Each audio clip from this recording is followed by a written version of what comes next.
The next day, I end up calling that friend and trying to play it cool and be like, "Oh, what was that stuff we did again yesterday?" Like, because I had no idea what it was still, and it had been a day after.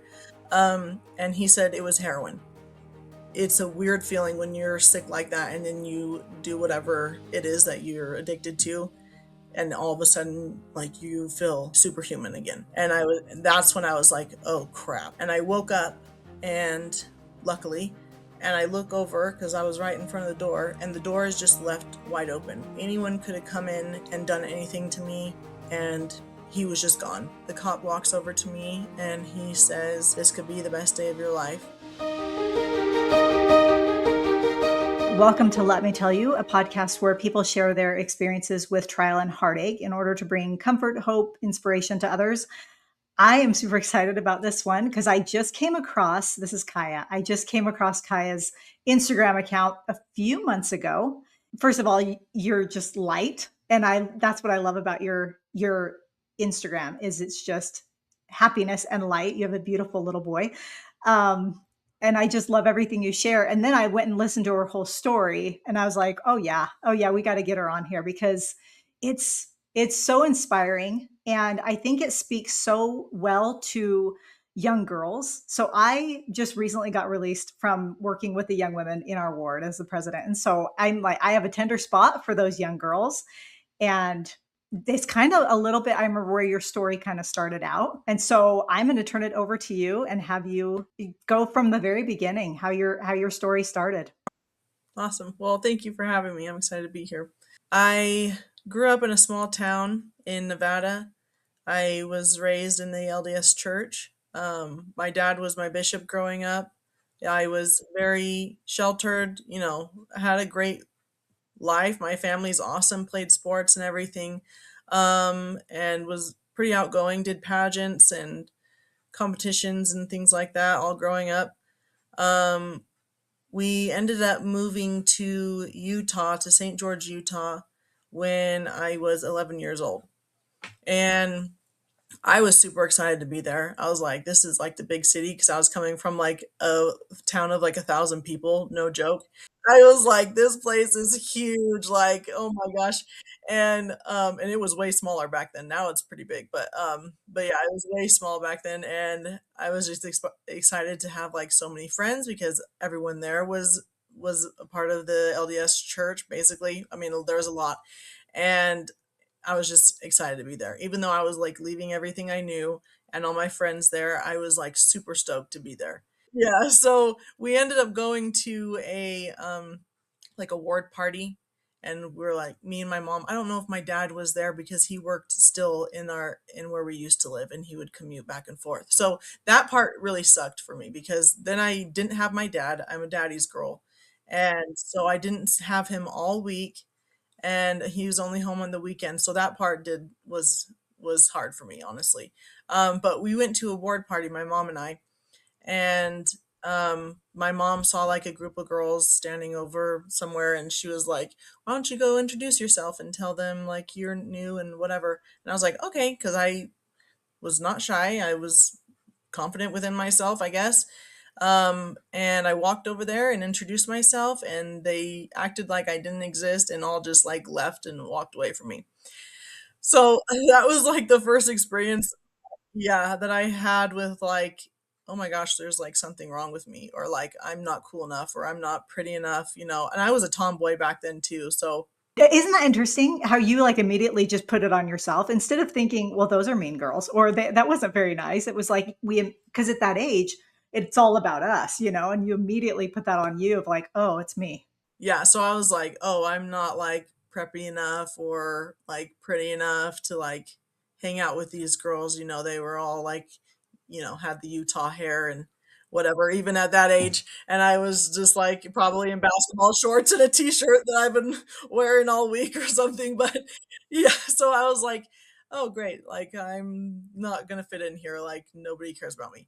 And going to church on Sundays, even like to the classes, like, no one would talk to me. No one cared who I was. And this is kind of going on still there. Like, I have a friend who's there and is trying to go to the singles ward and stuff. And I just feel like that area is just very clicky. Like, and I feel like it still is. I feel like that's a problem with Utah, honestly, but and I don't think it's like that anywhere, everywhere, because I just moved from Herkin and everyone there was awesome. It's just like certain places I feel like, oh, well, you don't have this last name, or you're not like well known, of the town and that kind of thing. And so nobody cared that I was there. So that really shot my confidence down. And especially, I don't know, as a girl, you just really want to be liked by other girls. And, I don't know if boys think about that stuff as much as us, but yeah, so that really, really just made me feel very insecure, very like self-conscious and like really hard on myself, like, oh, I'm not this or I'm not that, and I'm not like this size and whatever. So, going to school, when school started, because we moved there during the summer. When school started, I was petrified. Like, I went from like this extreme excited, like, this is going to be so much fun, to the other extreme where I was like, this is absolutely terrifying. And going to school, I was did not want to draw attention to myself whatsoever. I didn't make very much friends. I mean, there was a few people I made, you know, I met like a few friends, but I wasn't like outgoing or in any way. I wouldn't like bring up a conversation. I would just sit there, and if someone talked to me, I would try and respond. But like, I was just very, very insecure, and that kind of affected me. Even now, I don't really like to be around a lot of people I don't know, even though I'm fine with myself, but I'm also fine being alone. But I feel like that's kind of affected me throughout my life and my confidence and things like that. And so, um, going on from there to like a couple of years after I moved there, so that was when I was 11. So I'm 13 now. I ended up getting sexually abused by a boy my age, and that was my first experience with any kind of sexual anything. Had no clue what was going on. I mean, I'm 13 years old. Yeah, after that, I felt even worse about myself. So now I'm insecure, but now I also feel dirty and like disgusting. After that, he like went to the school and told all of his friends and was making fun of me because I just froze and had no idea what was happening. So after that, then I was like, I internalized that as well. And I was like, again, there's something wrong with me. Oh, I need to do these things in order to be liked by boys. And I did this wrong. And I need to do this so I can be liked and whatever. So I turned it again back on me, like it was my fault, and I'm the problem here. And I also didn't tell my parents because I was like, oh, something bad's happened and I don't want to get in trouble. So then Yeah. that's where like the secrecy and I was starting to go downhill. I was seeking refuge with friends who weren't doing the best because they didn't care who I was. They didn't care where I was from. They didn't care what my name was. And they just took me in. Yeah. And I felt accepted there. So they were listening to bad music, swearing, ditching school. I started to skip school and things like that. And it was a slippery slope. They, were smoking weed and things like that. And so I started smoking weed and I had drank alcohol, and um, it started to get progressively worse because I liked the feeling of like having no inhibitions and no like caring about who I am and what I'm doing basically. Yeah. And I didn't feel so crappy about myself, and that was nice. Yeah. Um, so I ended up, we would hang out. I'm 16 years old now. And one of my best friends, we'd go to his house after school. And his mom, his dad wasn't around, but his mom didn't really care what we did or what he did or what was going on. So we would hang out in the shed in the backyard and smoke weed and listen to terrible music and just be dumb teenagers. And one day, one of my friends brought something out and I didn't know what it was. Not a clue. I was clueless, honestly. Even though I was smoking weed and things like that, I didn't know what was out in the world, I guess. And they were like, "Oh, have you done this before?" and me wanting to fit in, not wanting to stand out or, seem like a loser, I was like, yeah, I have. So I ended up doing it. And again, I liked it because it made me feel free and it made my mind be quiet about hating myself and worrying about what other people thought about me. And it gave me some sort of confidence. And the next day, I end up calling that friend and trying to play it cool and be like, oh, what was that stuff we did again yesterday? Like, because I had no idea what it was still. And it had been a Mhm. day after. And he said it was heroin. Oh. So, yeah. And my mind was blown because I had heard things about it, like those people are awful, like you're gonna die, and you're gonna lose everything, and whatever you hear about heroin, like as a teenager. Mhm. And I was like, wow, that's really weird because it just made me feel good. Like I'm perfectly fine, and it doesn't seem like that big of a deal. And I'm not sure what all the fuss is about, honestly, surrounding this drug. And so I asked, and I got more that next day. Mm. Um, and yeah, it had a pretty good hold on me. I remember the first time that I was starting to withdraw from it, I was 18 and doing it almost daily, I think. And I had no idea what was going on with me. Like I was just, my skin was crawling. I was so Mm. uncomfortable with myself. I couldn't sleep. I couldn't even sit down or lay down because I was literally jumping out of my body. Like I was so uncomfortable. And I remember going to take some melatonin thinking like, oh, I don't know. I still didn't know what was going on. Like didn't put two and two together. Mhm. And I went and took melatonin. I'm like, oh, this is for sure going to work. Nothing. I didn't sleep that entire night. The next day, when I happened to get some more, everything felt better. And I was like, oh my gosh, that's Oh. what's going on. Because it's a weird feeling when you're sick like that and then you do whatever it is that you're addicted to. And all of a sudden, like you feel like superhuman again. And that's when I was like, oh crap. Like now I'm screwed basically. And that's when things really started to get bad because not only did I want it, but I felt like I needed it or I was going to die, basically. Um, and throughout this time, my friends are dying. My friends are going to jail. I'm kicked out of my parents' house. Um, I ended up I was on probation as a minor because of my parents found weed in my car. And so I was having to do drug tests and things like that. And I was asked to do a drug test at work. Well, I was addicted to heroin, so I wasn't taking a drug test. And I didn't want to lose my job because that's how I was paying for it.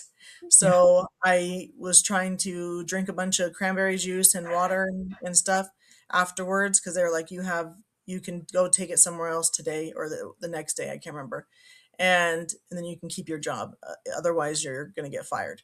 So I was like, I don't want to lose my job. So I was trying to get clean really quick and went to the testing place they told me to take the test, and I failed anyways. So now I've got a probation violation. so Oh. and I got fired. So Oh. so now I've got to go do a weekend in jail. And I'm 18. I'm still very young. So I Mhm. go and do a weekend in jail and my parents were like, "Oh, this is what's going to like change her mind. Like she's going to be scared straight now." And I remember I was in there. I had to turn myself in on a Friday night, and got out Saturday or Sunday, and I did not sleep that entire time I was there because I was so sick. Um, it was excruciating to even just try and lay in my bunk bed, and I didn't want to draw attention to myself because I'd never been in jail before, so I was like just trying to keep to myself, and I was squirming all night, like I could not even sleep. It was awful. Um, and I get out and I take a shower and I went back right back to trying to find anything. Shortly after that, my parents basically kidnapped me to take me up north to the children's hospital to detox, and then they were gonna put me in a rehab. I was there for a few days at least, and my parents were there. I remember my mom, I was on the hospital bed and she was trying to help me because I was so sick at this point because they had taken me, I had used, and then they took me up there, and within that same day, I was sick as a dog. So I'm laying in the hospital bed, and my mom's trying to help me any way she can. She thinks she's like rubbing my back or tickling my back or something was going to help me. And I was literally about to like punch the wall.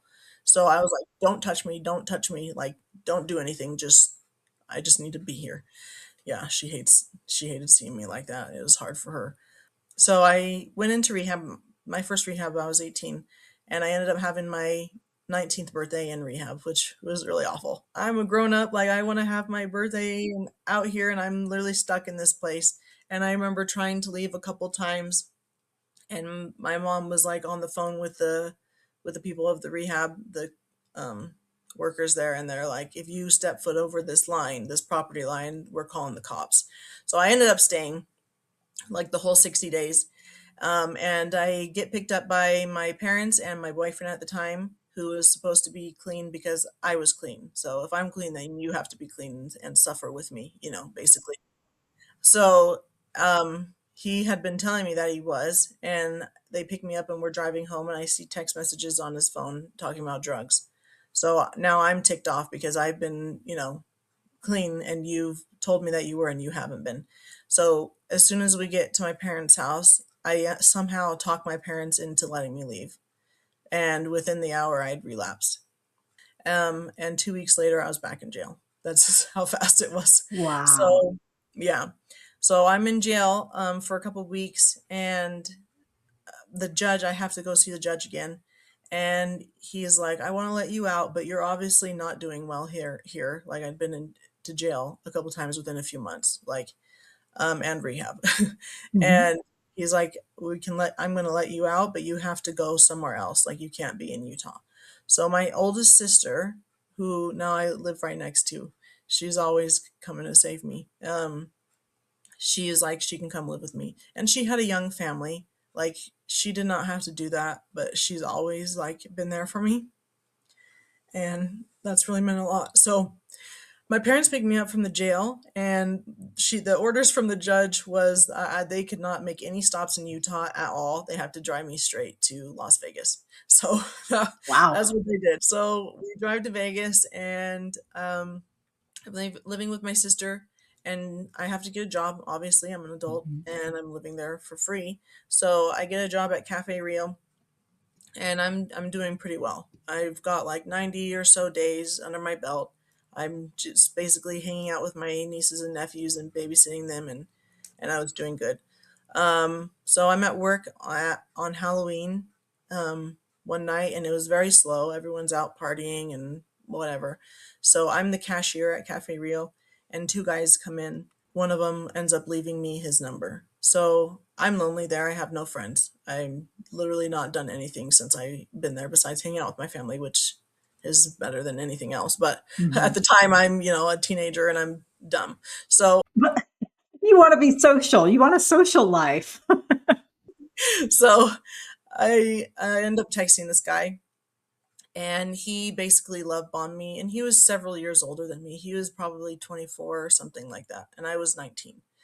And he just acted like he was like my knight in shining armor, like would send me a bunch of roses, which I've never really been treated like that. I've just been, you know, a delinquent basically for the last several years. So the flowers were not like anywhere near me. So he was like sending me a bunch of roses to my sister's house, coming picking me up and like taking me out to eat and whatever else. So I was just like, wow, this is awesome. Like I'm a princess. And I'd opened up to him about being a heroin addict, and I'd just gotten out of jail. And one day when he picks me up from my sister's house, takes me to his house, he has a bag of opiate pills for me as a present. I don't know what was like, what would go through your mind as a normal person? Like, that's not a loving gift. Like, No, that is not a gift. You're no. basically telling me, here, go kill yourself. Yeah. Um, and so I relapsed that night, and I'm hooked back on drugs. And my sister might have asked me to do a drug test or something like that, and I refused because I was probably acting weird and coming home late and, trying to hide away from them. Mhm. And which it only took like a day or two for her to figure it out. And she kicked me out, which she should have. I shouldn't be around her and her family like that. And I end up having to move in with this guy because now I'm in Las Vegas. I know no one here. I'm Oh, kicked out of my family's house. I can't go back to my parents' house because now I'm hooked on drugs. And so I'm forced to move in with this guy.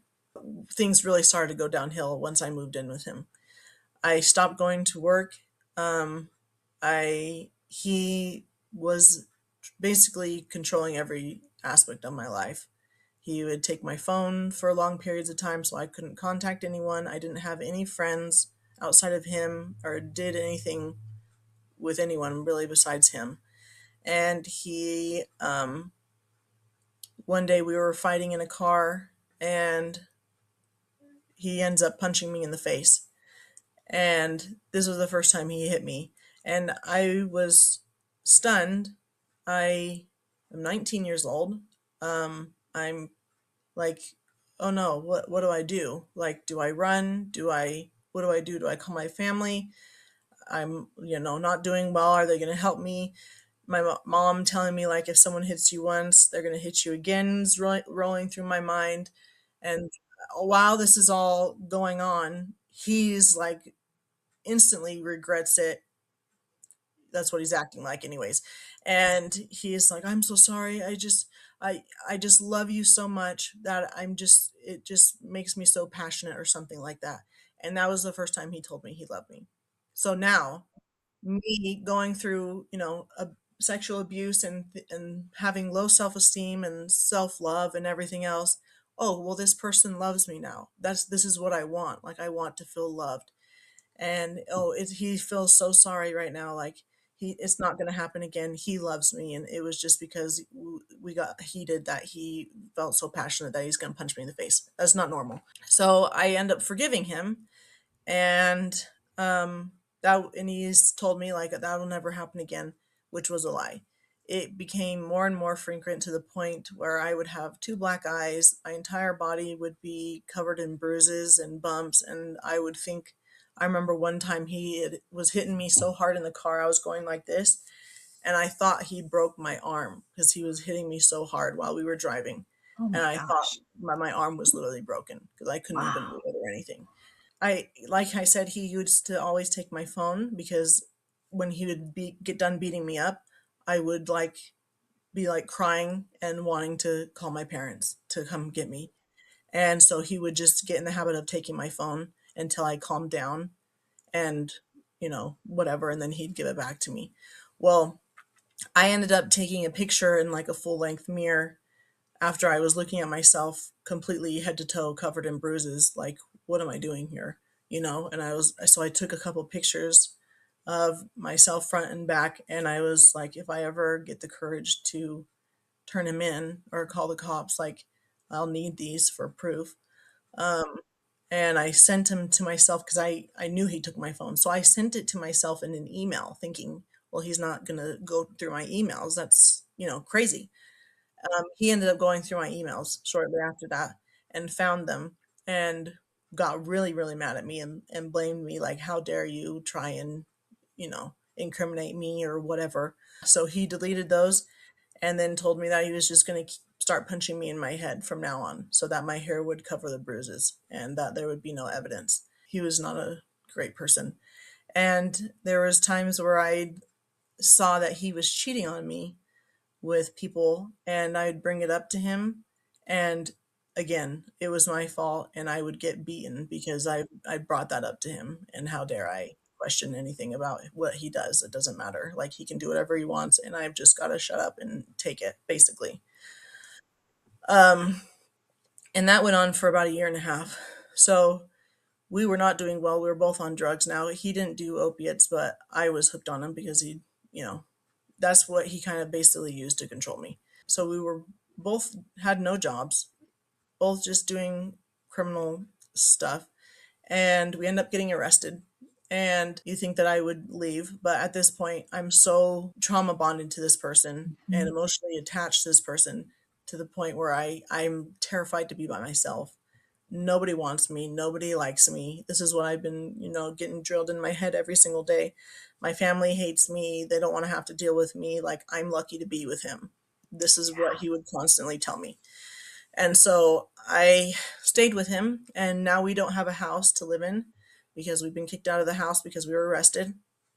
And we're living in the weeklies in downtown Las Vegas on Mm. Flamingo and Smithson, which is behind the strip, which is not a good area if you know. Yep. Yep.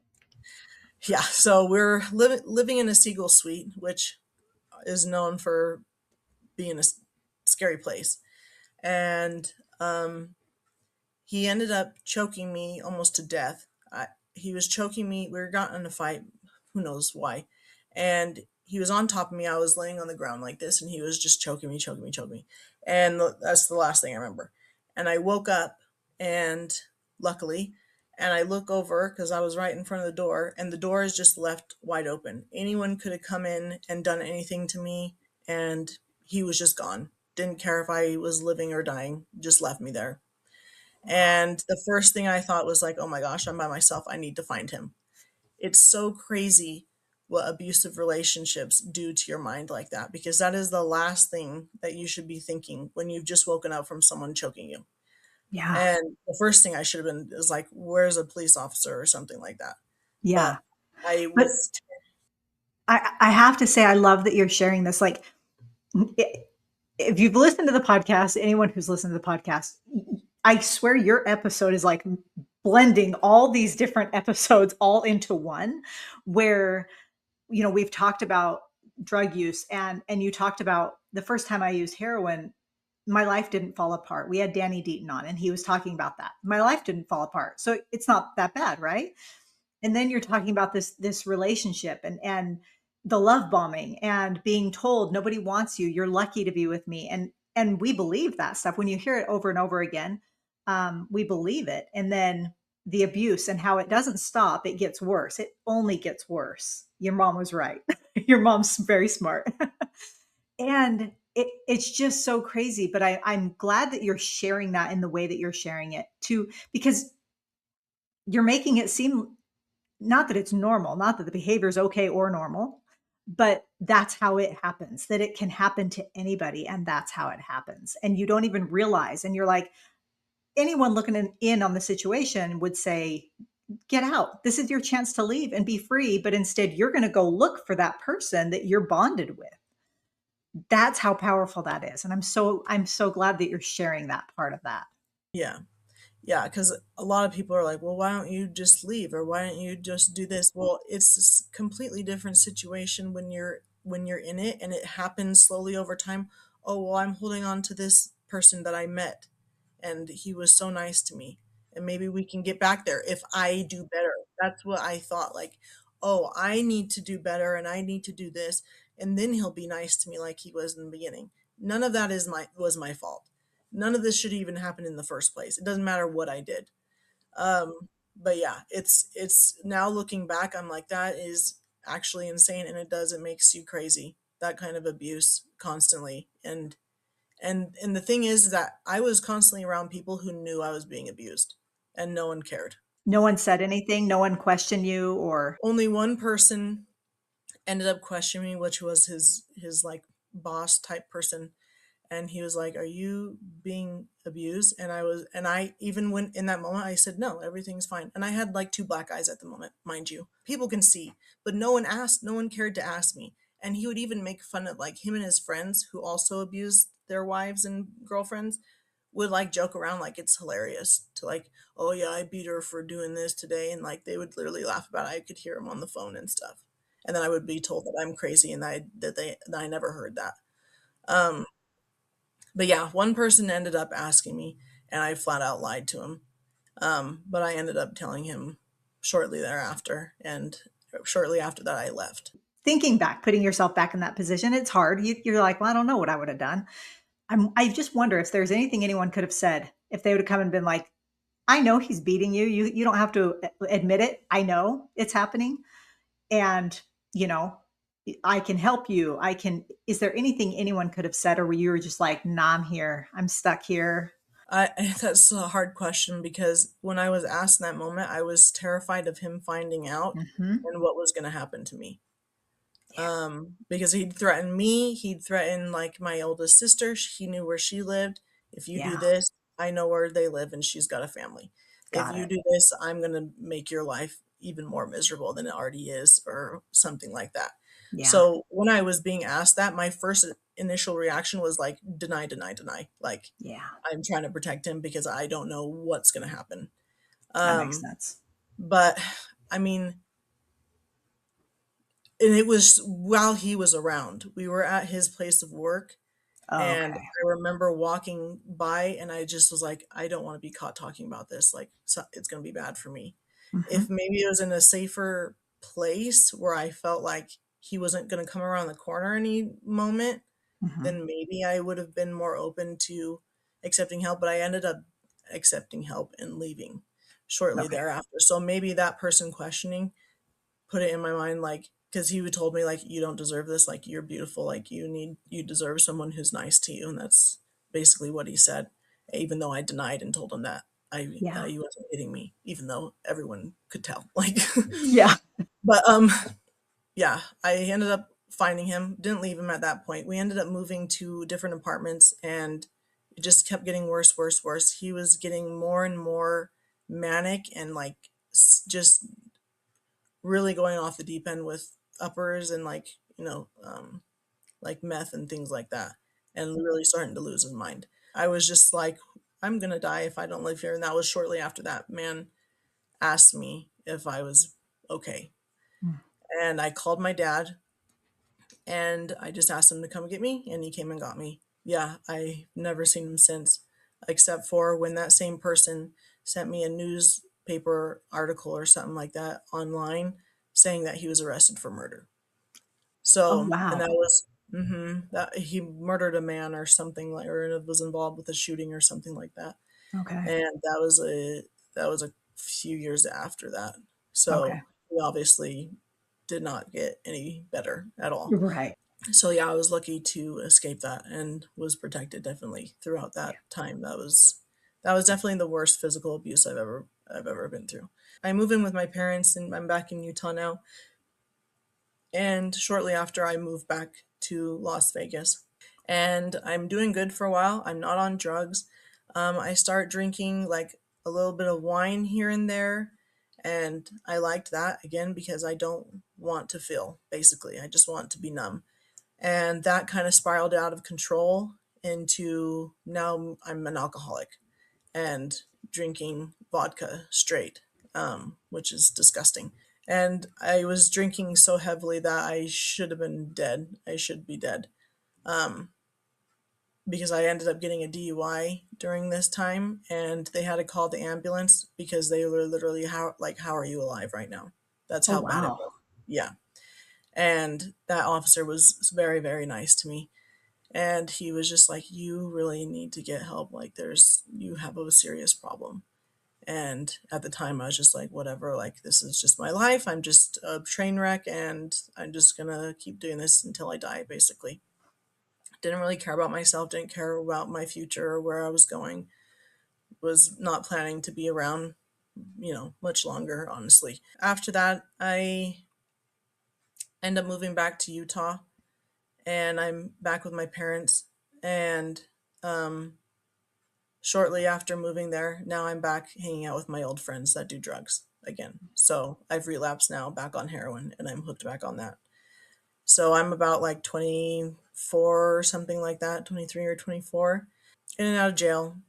Been to rehab in between there again, actually in Mexico. Yeah, just doing really awful. Had warrants all over the place. Had a warrant in Arizona, several in Utah, all different places, Washington County, Washington City, Hurricane, literally just a complete train wreck. And just couch surfing, sleeping in my truck. Half the time, my parents couldn't even get a hold of me, didn't know where I was for months on end, and thought I was dead. Like my mom would be like, we've talked about this, we talk about everything obviously now, but she would like be calling around to the casinos in Mesquite, asking if they'd seen me recently, and like calling like literally anywhere to find out if I was even alive at this point. Yeah, really depressed, really suicidal. I remember just wishing every day that I would just die. Like I just didn't want to do this anymore. I didn't have anything left to give and just really hated myself more than anything.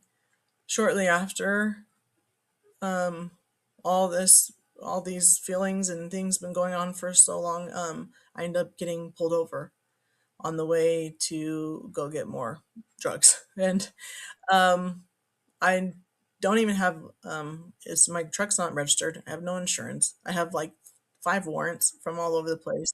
Like I got drugs in the car. They're searching my truck. I'm sitting on the curb. I'm smoking a cigarette, and the cop walks over to me and he says, "This could be the best day of your life." I mean, he could obviously tell, just like the other police officer and probably everyone else who's arrested me, like this girl has like serious problems, like she needs help. And he didn't choose to be mean to me and treat me like, a junkie or um, just garbage, which a lot of people do. And it's hard not to when you see somebody who just has no care for society or following the laws or self-care for themselves. Honestly, when you're like that, when you're down that low, it's easy to just judge them and be mean to them, which is not helpful. But he chose to be nice and to be kind to me, and that really honestly changed my life. Sorry. I know that he was prompted to say that to me and inspired to say that to me. Um, and I was probably just so broken in that moment that it finally like made its way through to my brain. I was so down, even though I've had so many rock bottoms, so many. Like that's where I basically lived. Like that was my house, was rock bottom. Like this is where I've been living for years. Like, but I was just so broken and so miserable that maybe I finally was like just internalized something good, and something hopeful, because I hadn't been hopeful for my life or my future for a long time, and honestly didn't think I was going to make it to be 30 years old. I just always had in my head that I was just going to die before then. Um, so he said that to me, and I end up getting booked into jail. I end up getting in trouble in the jail, so I end up getting put in solitary confinement, which really is awful.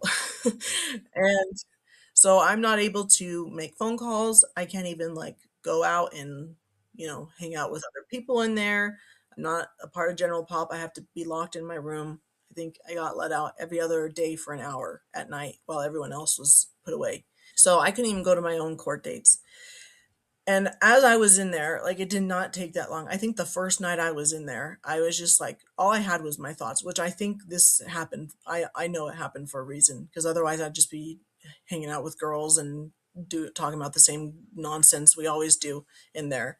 And so all I had was myself and my own thoughts. And I was just like, what am I doing here? I'm so sick. I'm withdrawing so badly Oh, again for the millionth time. Why do I keep doing this to myself? Why do I keep doing this to my family? I miss like birthdays and holidays and my nieces and nephews and stuff being born because I'm in jail or out using drugs and don't want to show my face around my family. And I've just missed out on so much. And I was just like, I can do better. Like, I can do better for myself. I can do better and make my parents proud. And so I end up writing letters to my entire family.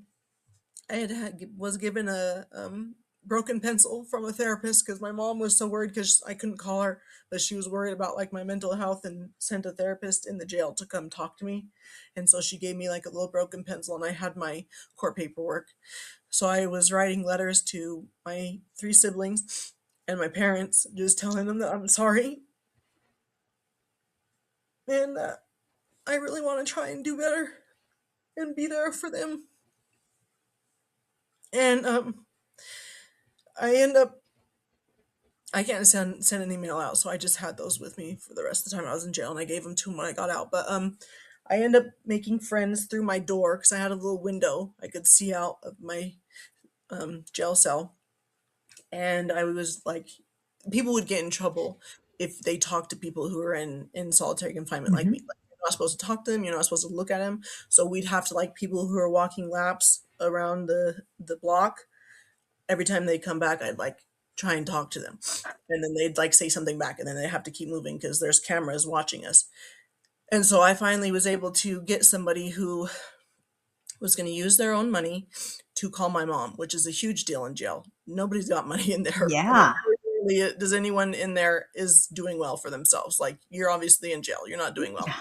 Um, so using your money to make a phone call for somebody else is a huge deal, Yeah. which someone did that for me, and I am eternally grateful for that. Um, so she called my mom, and my mom answered the phone because it shows like they're calling from Purgatory Correctional Facility, and she calls my mom and tells her that I want to go to rehab, which was a huge deal for me because I had never said that on my own. Like, hey, mom and dad, like, can you go? Can I be put into this place? Like, no, that's never really happened. I had either been forced or like from jail or something like that. So as soon as my mom heard that, she was like over the moon. And so she ended up reaching out to people who advocate for addicts like myself, who are in jail. Jail can help people, and it has helped people, but it's not the best place for addicts to recover and learn steps on how to better react to situations and not be triggered and not, you know, just to be a normal person, you know.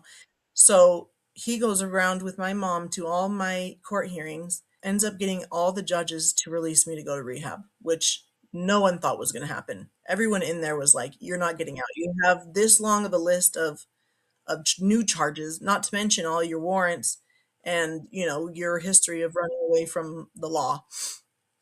So that was shocking to literally everyone. So that was a huge blessing. And that advocate was also my friend's advocate who had recently passed away. And so that was just like that didn't happen on accident. You know, he knew my friend Tynan. Um anyways, he helped him before he relapsed and died. So I ended up getting released out of jail, and my mom takes me straight to a rehab up in northern Utah. And I end up giving it my all and really trying to learn the steps of recovery and trying to rewire my brain and trying to really help myself. I end up moving back to Las Vegas shortly after that with my oldest sister again. She took me in. I ended up getting introduced back to the Church of Jesus Christ of Latter-day Saints. Started going back to church and really fell in love with like fast and testimony meeting and hearing people my age just talk about how much Jesus has changed their life and is so important to them and how much they love Jesus Christ and everything that he's done for them. And I was just like, so, I don't know. It's just not something I'd been used to being around the situations I've been around for so long. And that was really cool to me. And I would leave like so pumped, like my soul was on fire and I felt like alive like for the first time in a long time. And I remember coming home to my sister and being like, today was like the best day ever. I can't wait till next Sunday and to learn everything. And my favorite was fast Sundays when they would just go up and just their raw testimony. Nothing's written down. They're just like, this is what happened this week, and this is how I got through it, and this is how Jesus Christ helped me get through it. And like, even though I'm struggling, like, I know it's going to be okay because X, Y, and Z. And I just thought that was so cool. I still kind of had like one foot in, one foot out. I was still struggling with the law of chastity because of past abuse and thinking that's what I had to do in order to be loved and cared for and whatever. I ended up getting pregnant before I was married to someone else who really love bombed me again. And that's hard about people who have been through abuse. It's easy to slip back into those same patterns and make excuses for that person, even though it's clear as day that they're not doing good things and they're treating me like crap. And so I fell back into that same thing, even though I was doing well for myself. I had my own apartment. I'm a paralegal at this point. Like, I'm taking care of myself and doing really well. and I still slipped into old patterns of not having enough self-care for myself to know that I don't deserve to be treated like that. Um, so I end up getting pregnant by this person, and so now it makes it even more complicated, and that's why there's so many people who say like you want to wait till you are married to have sex and do all these other things. That's not to confine you or to restrict you. It's to help you so that things don't get complicated with somebody you have no idea who they are and what they're going to do.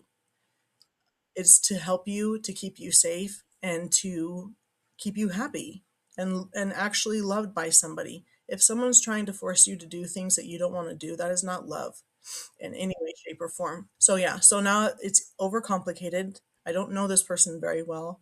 He's now living in my apartment for free, doesn't have a job. And I'm thinking like, well, I don't want my son to grow up without a dad. Like, how embarrassing is that? Well, I don't want to go through pregnancy alone. How embarrassing is that? Nothing that actually even mattered now looking back on it.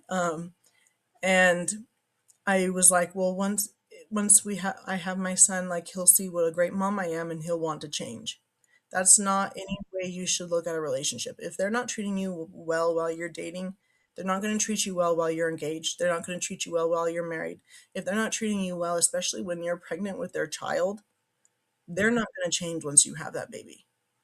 It's not going to be any different. And it's the same thing with abuse and things like that. It mostly just gets worse, and that's what happened. So I ended up marrying him even though I didn't need to, just because I felt pressure from myself and not wanting to look like, this big sinner or whatever. Like, who cares? You need to do what's best for you. It's already done. Like, Jesus Christ has already forgiven you. It's okay. Like, he knows exactly where your heart is and where you're trying to go. It doesn't matter about your past mistakes. He's just worried about where you're headed, and it doesn't matter to anyone else what they think of you. Honestly, it only matters what Heavenly Father and Jesus Christ think of you, and they love you. I love that quote that says it doesn't matter how far you've gone down the wrong path. You don't have to keep going. You can turn around at any point. You don't have to keep going. Please, please make a turn. Like, so I end up having my son, and once I read that pregnancy test, like I said, I had one foot in, one foot out because of like chastity and things like that, and I was just like, no, I can just do the church my own way, and you know, do this, but I'm not going to do that, and I'm too cool to do this, and I'm still going to watch bad movies because like who cares? It all flipped in that moment when I read that pregnancy test. I was like, okay, this is this is it. Like, my heavenly father is like, Kiaya, you need to buckle down. Like, like, we're running out of time. Like, you really need to start becoming who you're meant to be because we're tired of waiting for you. And that's what happened. I read that and I was like, I need to be the best mom I can be to this little boy because that's what he deserves. And that, to me, that was turning my life over to Jesus Christ and just being a committed member of the Church of Jesus Christ of Latter-day Saints. And that decision literally has changed my entire life. Even though I was doing fine, I was happy and I was, doing good. It is night and day. Even looking back then to where I am now, I have never known this much joy as I do right here today. And that's mostly thanks to my son who brought that decision on. And he's like, hey, mom, it's time. So yeah, he's my biggest blessing and my favorite part of life. And, you know, going from someone who didn't want to be alive to now being able to take care of this sweet little boy every day is the greatest thing on earth and literally a miracle. Um, so he's my angel boy, and that's what I tell him. Because he's helped me so much. And going from there, I've went through the temple. I've received my endowments, and I go to the temple monthly, if not more. And I take my son to the temple, and it's literally the best thing I've ever done. And I just can't imagine looking back on how I used to be. It's unrecognizable to me. It literally feels like another person. I have truly been freed from my addiction, and that's all thanks to Jesus Christ because I'm literally just a girl. Like, Like, there's no way to go from where I was, where I would have truly just died at any given moment just to have it one more time, to where I am today. And I don't even think about it. Like, there's nothing in this world that could make me use again. Especially now having my son to take care of, there's nothing I would do to try put that responsibility at risk, because he deserves the best, and that's what I want to give to him. And that's why I study the scripture so much and listen to general conference talks so much, because I try and be the best I can be for that little boy and for myself, because guess what, I deserve to be happy too, and I deserve to love myself. And the only way to love other people is to love yourself. You can't love others if you don't even care about what's going on inside here. And it's just been a crazy ride. I've been through so many terrible things, but honestly, I know I was meant to go through those things, and because now I've been able to turn over that leaf and change my biggest weaknesses into my biggest strengths, and being able to share my story and my advice and experiences with other people to help just maybe one person in this entire world has made it totally worth it. So I wanted to ask because your parents are kind of like the behind the scenes, right? People in this story, and and you said it a couple of times. They kicked me out, which they should have. So talk about that a little bit because we know parents who are dealing with this with their kids and they're thinking, where do I step in? Where do I step out? Where am I supposed to be? And we talked about this a little bit in Danny's episode as well. But like for you, it's just so, I think, reassuring to hear you say, no, that's what they should have done. So can you talk about that a little bit, like with your parents? Yes. So, and it's hard with dealing with people who have addiction problems. You need to put up boundaries. You want to help that person. Obviously, my parents wanted to help me more than anything. My mom was literally in shambles for years, couldn't sleep or anything. But there's a line between helping and enabling, that's where you need to really find out what boundaries are healthy for both them and you. If you're enabling that person, letting them live in your house for free, letting them do the drugs in the house, letting them have all these people over, that's enabling them. And you're basically just like, here, come die in my house and I'll clean up the mess. That is not helping anyone, and it's not definitely not helping you. Um, my mom ended up going to the Al Anon meetings, which is meetings for parents or loved ones or friends of people who are struggling with addiction. And that's where she was learning the tools she needed to put boundaries in place with me, to where I'm not just using her till, yeah, to death. And I'm just walking all over them and I'm going to do this and you can't kick me out. That's where she learned that she had to have boundaries with me, and that's when they started kicking me out of the house, which you should. Yes, I was couch surfing and whatever, but that person needs to actually know that there are bad consequences for what is going on. You don't just get to be babied while you're breaking the law and hurting the people around you, and most importantly hurting yourself. You don't get to just be coddled and told it's okay and you can do whatever you want. That's not going to help them learn anything. And it's just going to make it worse, because, oh, well, I can just do whatever I want. I'm just going to keep doing this and nothing's going to change. If nothing's going to change, then nothing's going to change. That's what you need to realize with that. So them kicking me out, them putting that boundary up with me. Yes, it was hard for me, but it led me to the point where I was like, I do not want to do this anymore. I've lost my family. I haven't seen them in months. I'm missing out on all this. I want to help myself and help them, because they're all struggling too. Yes, they're not the ones personally going through it, but everyone around you is affected by addiction, and that's just a fact. So I would suggest to anyone to find meetings like that in your area. Al Anon meetings are all over the place, and that's what really helped my mom. And yeah, and I have to say it because we have had Danny on, reach out to him too.